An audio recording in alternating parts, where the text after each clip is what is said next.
Hi friends, ఈరోజు మేము గోవాలో థర్డ్ డే. అంటే గోవాలో 1 డేలో నేను ఏమేమి చూపించాను అన్ని ముందు వీడియోలో చూడండి. ఇది 2వ రోజు, అంటే 3వ రోజు గోవాలో ఉన్నాము. కానీ 2వ రోజు నేను టూర్కి వెళ్తున్నాను కదా, అందువల్ల ఇది 2వ రోజు అవుతుంది. ఫస్ట్ రోజు ఏంటంటే మొత్తం గోవాలో ఎలా చేరుకున్నాము, ఈ ట్రైన్ జర్నీ మొత్తం అన్నీ ఉంది. ఫస్ట్ డేలో రూమ్కి వచ్చిన దాకా మాకు నైట్ అయిపోయింది. సో ఫస్ట్ డే కూడా నేను ఏమీ ఎక్కువ ఎక్స్ప్లెయిన్ చేయలేదు. ఫస్ట్ డే కాకుండా సెకండ్ డే నేను టూర్కి వెళ్ళాను కదా, మొత్తం ఆ సౌత్ గోవా మొత్తం నేను ఎక్స్ప్లోర్ చేసి మీకు మొత్తం చూపించాను. అది కూడా ముందు వీడియోలో ఉంది, చూడండి. ఇదేంటంటే థర్డ్ డే, అలాగే లాస్ట్ డే నేను గోవాలో. ఈరోజు నేను మొత్తం నార్త్ గోవా అలాగే ఓల్డ్ గోవా మొత్తం ఇన్ని ఈ వీడియోలో చూపిస్తాను. పూర్తిగా చూడండి, ఎక్కడ స్కిప్ చేయకుండా పూర్తిగా చూడండి. ఫస్ట్ డే థర్డ్ డే రోజు మాకు ఇది ముందుగా మమ్మల్ని బస్సులో తీసుకొని వచ్చి ఇక్కడ కోకో బీచ్ అను డాల్ఫిన్ నోస్ అంట రైడ్కి తీసుకెళ్లారు. ఈ రైడ్లో మనకు డాల్ఫిన్స్ కూడా కనబడిద్ది అన్నారు, కానీ ప్రజెంట్ ఇక్కడ వర్షం ఉంది కాబట్టి డాల్ఫిన్స్ కనపడకపోవచ్చు. అది కూడా ముందే చెప్పారు వాళ్ళు. సరే అని ఇది ఈ బోట్ రైడ్ 350 రూపీస్. సో ఇష్టమున్న వాళ్ళు వెళ్ళారు, నేనైతే వెళ్ళలేదు. మనం కొంచెం బడ్జెట్లో ఆలోచించాము. ఎలాగో అనుకున్నది జరగదు కాబట్టి డాల్ఫిన్స్ కనబడవు. ఇంకా లొకేషన్స్ కూడా బాగానే ఉండేది, కానీ అంతగా ఉండదని నేను వెళ్ళలేదు.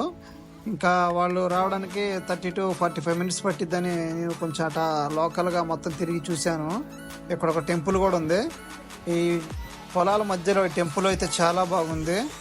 ఈ టెంపుల్ అలాగే ఇక్కడ కుక్కలు అన్నీ ఉన్నాయి, పడుకుని ఉన్నాయి. ఇక్కడైతే చాలా ప్రశాంతంగా ఉంది. ఈ కుక్కలు పడుకున్న మీరు చూస్తే అర్థం చేసుకోవచ్చు ఎంత ప్రశాంతంగా ఉందో. అలాగే ఇక్కడ ఏం గోల లేకుండా ప్రశాంతంగా, ఇక్కడ గాలి కానీ వాతావరణం సిచ్యువేషన్ అన్నీ చాలా బాగుంది. కాసేపు ఇక్కడే కూర్చొని అట్లా ఫోన్లు చూసుకుంటూ కాసేపు మ్యూజిక్ వింటూ ఈ లొకేషన్ ఎంజాయ్ చేస్తూ కాసేపు ఇక్కడే కూర్చున్నాను ఇంటి దగ్గర. 30 మినిట్స్ తర్వాత మా ఫ్రెండ్స్ అందరూ బోట్ రైడ్ చేసుకొని వచ్చారు. అందరం బస్సులో వెళ్తున్నాము. మమ్మల్ని నెక్స్ట్ డోనాపాలా దగ్గరికి తీసుకెళ్తున్నారు. ఈ డోనాపాలా అనేది మేమున్న ప్లేస్ నుంచి చాలా దూరం. సో మేము చాలా దూరం జర్నీ చేసి డోనాపాలా దగ్గరికి వచ్చాము. ఇక్కడ మండోవి రివర్ పైన చాలా షిప్స్ కూడా ఉన్నాయి. అలాగే మేము డోనాపాలా దగ్గరికి వచ్చిన తర్వాత ఒక చోట స్టాప్ చేశారు. అక్కడి నుంచి మేము ఒక 1 కిలోమీటర్ నడవాల్సి ఉంది, ఎందుకంటే లోపలికి బస్సెస్ ఎంట్రీ లేదన్నారు. సో మేము అందరం మా ట్రూప్ మెంబర్స్ అందరూ అంత దూరం నడుచుకుంటూ వెళ్ళి అక్కడ డోనాపాలా దగ్గరికి వెళ్ళారు.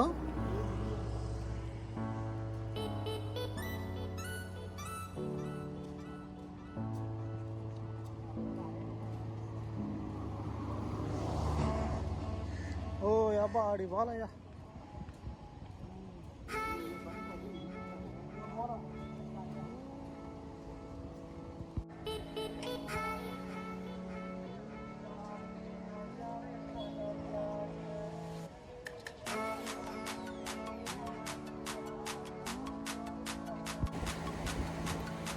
ఇప్పుడు మీరు చూస్తున్నది ఇదే డోనాపాలా.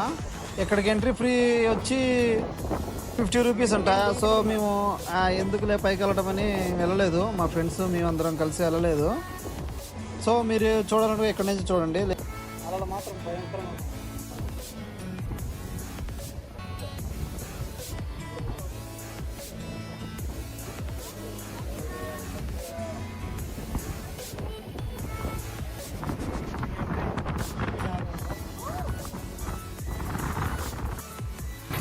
డోనాపాలా ఏదో వచ్చింది. డోనాపాలా దగ్గర నుంచి ఇప్పుడు మళ్ళీ బస్సు దగ్గరికి మళ్ళీ వెళ్తున్నాం. వాకింగ్, ఇంకా వాకింగ్ ఒక 500 మీటర్లు 600 మీటర్లు ఉంది వాకింగ్. డైలీ మాకు నడవడం సరిపోతుంది అనమాట. నడవడమే అయిపోతుంది. కాళ్ళలో ఉన్న రసం మొత్తం లాగేస్తుంది, ఈ గోవా లాగేస్తుంది.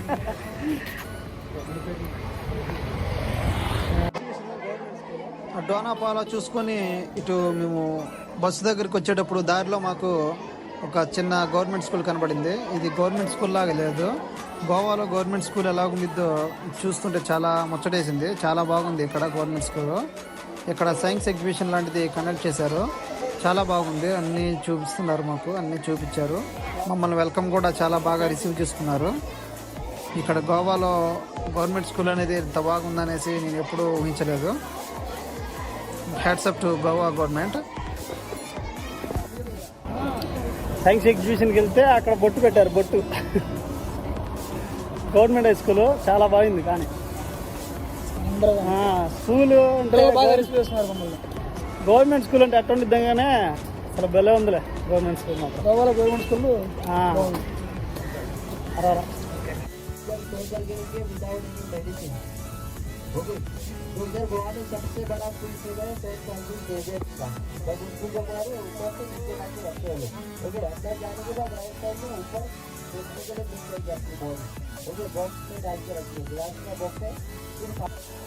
ఇప్పుడు మమ్మల్ని ఓల్డ్ గోవా చర్చెస్, అదే BOM చర్చెస్ దగ్గర తీసుకొచ్చారు.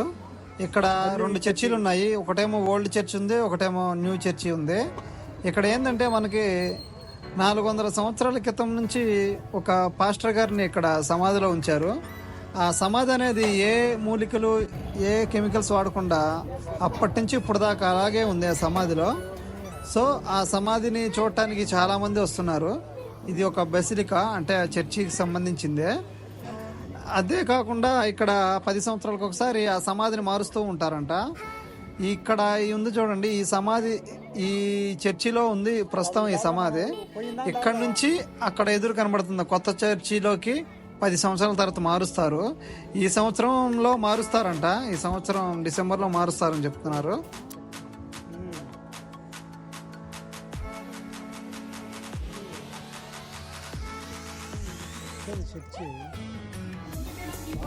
చర్చి లోపలికి వీడియో ఎలా లేదు, కానీ కొంచెం చర్చి లోపల ఒక 5 సెకండ్లు వీడియో తీశాను. అలాగే ముందు సమాధిని చూద్దాం అనుకుంటే సమాధిని చూసాము. వీడియో మాత్రం అస్సలు అక్కడ తీయడానికి అసలు కుదరలేదు వీడియో.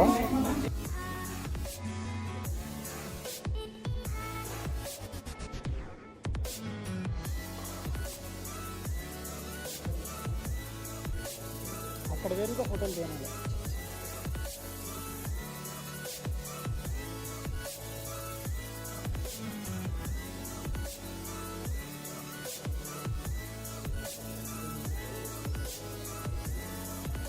అలాగే ఈ చర్చిలో ఆర్ట్ గ్యాలరీ కూడా ఉంది. ఈ ఆర్ట్ గ్యాలరీ 10 రూపీస్ అంట. 10 రూపీసే కదా, 10 రూపాయలే కదా అనేసి వెళ్ళిపోయాము అందరం. ఇక్కడ మొత్తం ఆయన జీవిత చరిత్ర అన్నీ మనకి ఇక్కడ చూపించారు ఆర్ట్ గ్యాలరీలో. అక్కడ కూడా వీడియో మాత్రం ఎలవలేదు. సో ఈ వీడియోలో మీకు చూపించలేకపోయాను. అదంతా ఆయన ఇక్కడికి వచ్చి ఏమేమి సేవలు చేశాడో మొత్తం అన్నీ ఆర్ట్ గ్యాలరీలో చూడొచ్చు.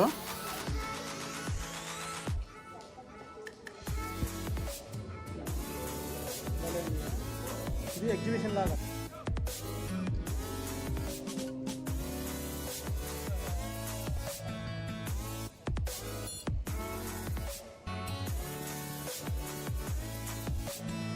మనం పోయి ఈ చర్చి వెళ్తానే.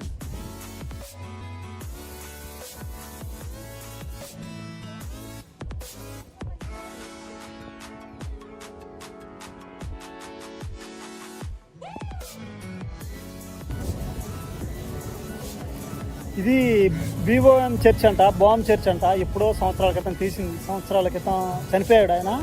ఆయన సమాధి ఇప్పుడు దాదాపు 450 సంవత్సరాల నుంచి ఇక్కడ ఉంది.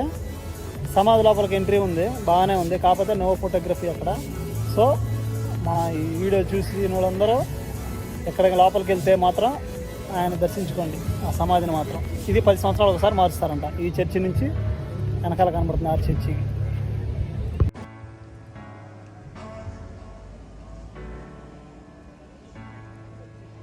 ఇదే ఇంకో రెండో చర్చి. 10 సంవత్సరాలకు ఒకసారి ఆ చర్చి నుంచి ఈ చర్చికి మార్చేది ఇదే. 10 సంవత్సరాలకు ఒకసారి మారుస్తూ ఉంటారు.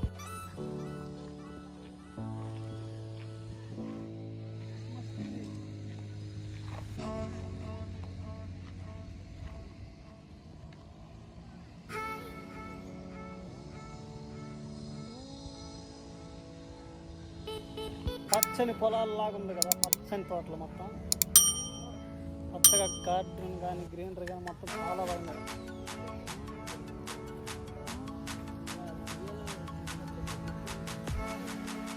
క్రిస్మస్ బాగుంది కదా. వెనకాల గుంటలు వచ్చారు, దేనికి పని దాని గుంటలో.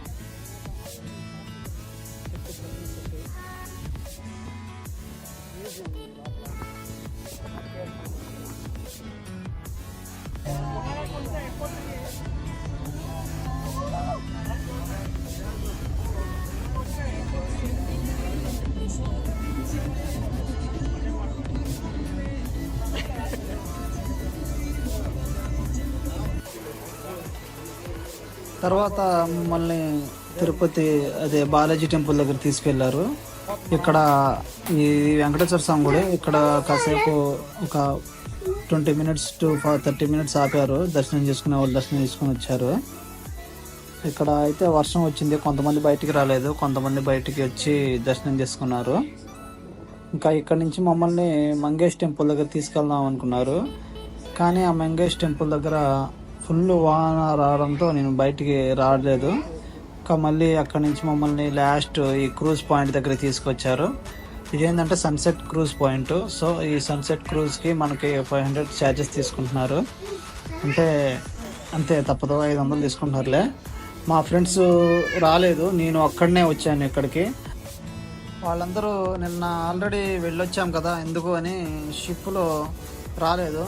సో నేను ఒక్కడనే వచ్చాను.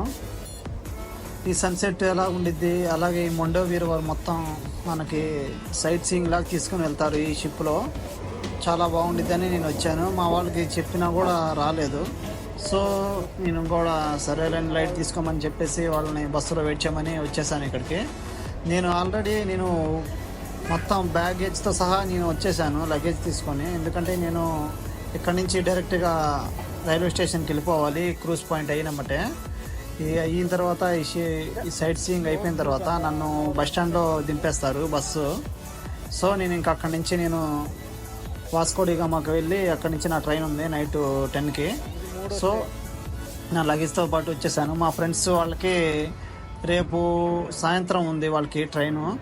సో వాళ్ళు రేపు బయలుదేరుతారు. నాకు టైం వేస్ట్ అయిద్దని, డేస్ వేస్ట్ అయిద్దని నేను 2 trains చూసుకొని బుక్ చేసుకున్నాను, టైం వేస్ట్ అవ్వకూడదని.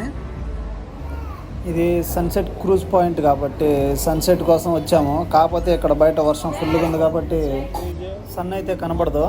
మనకి ఈ షిప్ ఎక్కింది ఏంటంటే మనకి ఈ మండోవి రివర్ నుంచి అరేబియన్ సీ దాకా మనల్ని తీసుకెళ్ళి ఆ సైట్ సీయింగ్, అలాగే చుట్టువైపుల నదికి అటు ఇటు చూపిస్తూ, అలాగే మనకి పెద్ద పెద్ద షిప్పులు కూడా ఉన్నాయి. బిగ్ డాడీ అని, క్యాసన్ రాయల్స్, అలాగే చాలా షిప్స్ కంపెనీలు అన్నీ ఉన్నాయి ఇక్కడ, చాలా ఉన్నాయి. అదంతా మీకు ఈ వీడియోలో చూపిస్తాను, ఎక్కడ స్కిప్ చేయకుండా పూర్తిగా చూడండి.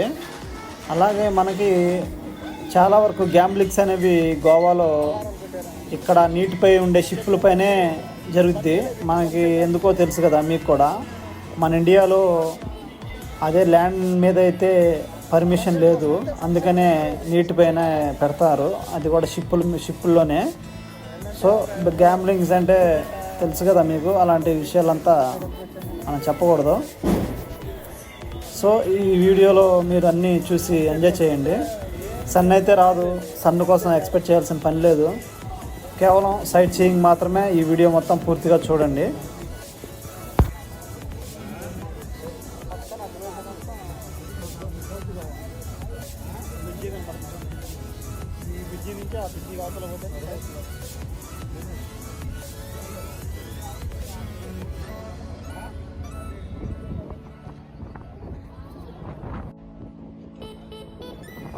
ఇప్పుడే మా పక్కన ఉన్న షిప్ స్టార్ట్ అయింది.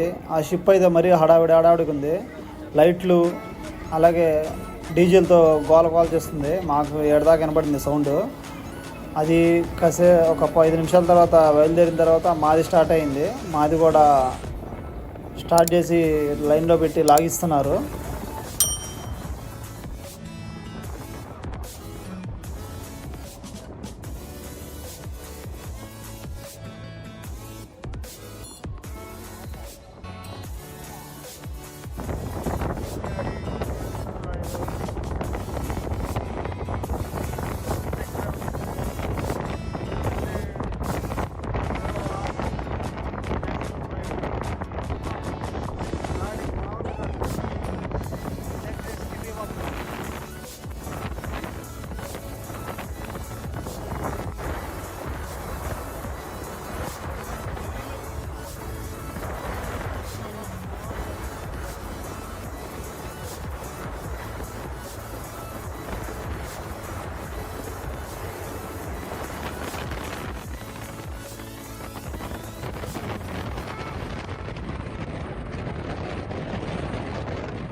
అందరూ టాప్ మీదకి వచ్చి ఉన్నాము కాసేపు దాకా అన్నీ చూద్దామని. వర్షం స్టార్ట్ అయింది, సో అందరూ నిదానంగా కిందికి వెళ్తున్నారు. వర్షం ఫుల్ అయ్యేలోపు కిందికి వెళ్ళిపోదామని కిందికి వెళ్ళాము అందరూ. ఇదిగో మనకు కనబడుతుంది కదా వెనకాల, అదే బిగ్ డాడీ అలాగే బిగ్ మమ్మీ అన్నీ ఉన్నాయి చూడండి. ఆ షిప్స్ అన్నీ, ఈ షిప్స్ అన్నీ అదే మీకు తెలుసు కదా, నిన్న చెప్పాను కదా అదే. అలాగే పైనుంచి కిందికి వచ్చాము. కింద అయితే డిస్కో డీజే లాంటిది పెట్టారు, యాక్టివిటీస్ బాగానే పర్ఫార్మెన్స్ చేస్తున్నారు. ఇక్కడ పైన వర్షం ఉంది కాబట్టి ఒక అరగంటలో మొత్తం, ఒక పావు గంటలో కింద మొత్తం ఫుల్ అయిపోయింది. మొత్తం జనాలు అందరూ వచ్చి కింద యాక్టివిటీస్ ఏమైనా ఉంటే చూద్దామని కిందకి వచ్చారు. కింద అయితే ఒక పావు గంట బాగానే ఉంది, ఎందుకంటే వర్షం ఫుల్గా వస్తుంది కాబట్టి పైన ఎవరు నిలబడలేదు, కిందకి వచ్చేసాము. వర్షం ఆగిందాక అందరూ ఇక్కడే కూర్చొని కాసేపు ఆ పర్ఫార్మెన్స్ చూసేసి వర్షం ఆగిన తర్వాత ఇంకా ఎమ్మటే పైకి వెళ్దామని ప్లాన్ వేసుకున్నారు అందరూ. ఇక్కడ మనకి ఓన్లీ రైడ్ మాత్రమే, అలాగే అంటే సైట్ సీయింగ్ సన్సెట్ పాయింట్ చూడటానికే. ఇక్కడ ఏమైనా తీసుకోవాలంటే మనం ఎక్స్ట్రా అమౌంట్ పే చేసి మనం తీసుకోవాలి.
మళ్ళీ వర్షం ఆగినమ్మనే అందరూ మళ్ళీ పైకి వచ్చేసి మొత్తం అన్నీ చూస్తున్నారు.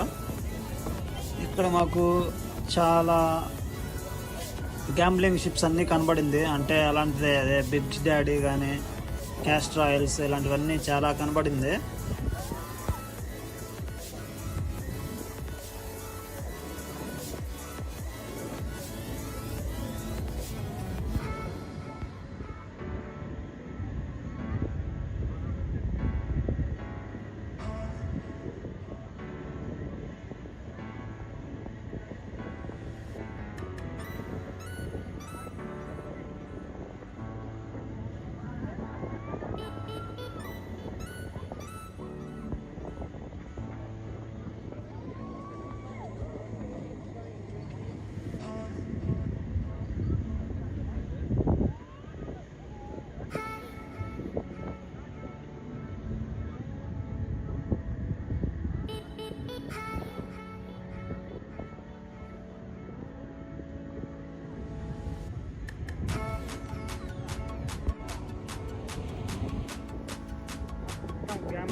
రోలెట్ అది తిరిగేది.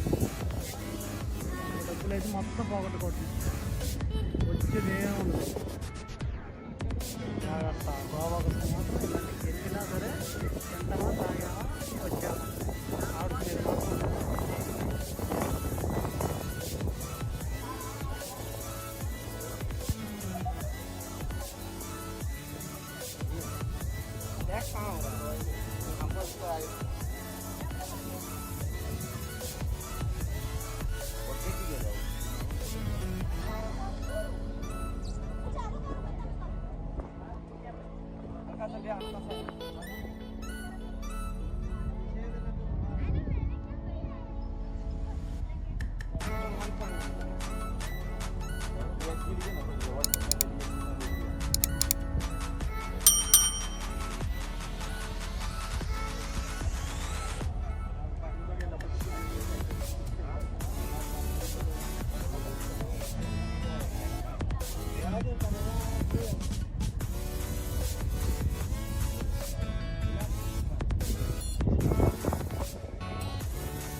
ఈ సైట్ సీయింగ్ మొత్తం పూర్తి అయిపోయిన తర్వాత ఈ క్రూజ్ షిప్ నుంచి మమ్మల్ని మళ్ళీ బ్యాక్ పాయింట్ దగ్గరికి వచ్చేస్తున్నాము. ఇక్కడ మనకి బ్రిడ్జి చూస్తున్నారు కదా, ఇది అటల్ బ్రిడ్జి. ఇది చాలా బాగుండిద్ది. దీని మీద మనకి ఎంట్రీ అవ్వాలంటే ట్యాక్స్ అయితే కట్టాల్సిందే. మామూలుగా అయితే మనం గోవాలో ఉన్నంత వరకు ఈ బ్రిడ్జి మీద ఎక్కడం కుదరదు. ఇదిగో ఇది చూస్తున్నారు కదా, ఈ షిప్ అనేది మనకి పార్టీ టైపు ఉంది. ఈ షిప్ మాత్రం లైటింగ్ తో చాలా బాగుంది. మనకి ఏదైనా ప్రైవేట్ పార్టీలు కానీ ఏదైనా ఫంక్షన్స్ కానీ ఈ షిప్ ని బుక్ చేసుకొని ఈ షిప్ లో మనం ఈ రివర్ మీద ఎంజాయ్ చేయొచ్చు. ఈ వీడియో మీకు నచ్చితే లైక్ చేసి షేర్ చేయండి. మన ఛానల్ ని సబ్స్క్రైబ్ చేసుకోండి. Please subscribe RVJ vlogs.